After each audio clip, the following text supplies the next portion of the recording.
સંશોધન સમસ્યાના નિર્માણ માટે પ્રથમ પગલું શું હોય છે? સમસ્યાની ઓળખ કરવી.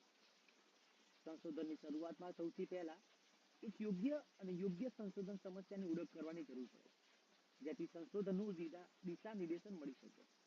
પ્રશ્ન 2. સંશોધન સમસ્યાના નિર્માણમાં સૌથી મોટું ચિંતન શું હોય છે? જવાબ: સ્પષ્ટતા અને નક્કરતા.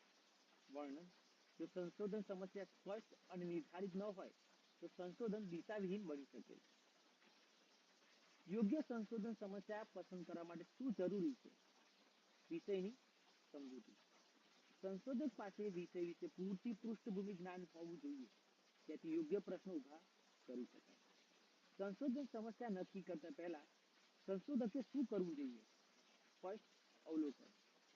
વિષય પર અવલોકન અને વ્યવહારિક પરિસ્થિતિની સમજૂતી આપવા માટે અવલોકન જરૂરી છે. સંશોધન સમસ્યા કેવી હોવી જોઈએ?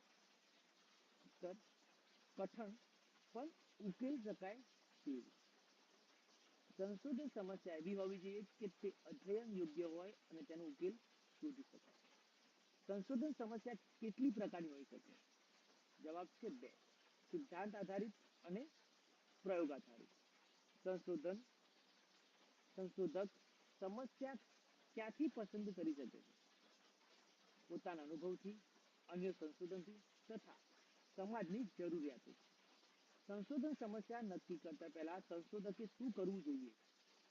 પૂર્વ સંશોધનનો અભ્યાસ.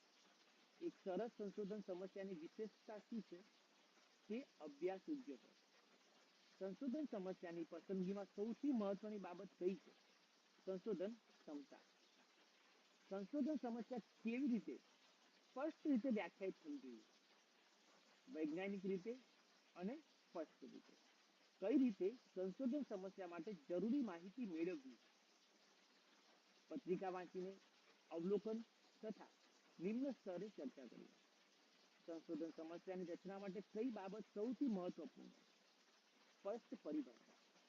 સંશોધન સમસ્યા પસંદગી કરતી વખતે સંશોધકે શું ધ્યાનમાં રાખવું જોઈએ? ઉપયોગિતા, સંભવિત ઉકેલ, સમયસીમા અને સંપત્તિ.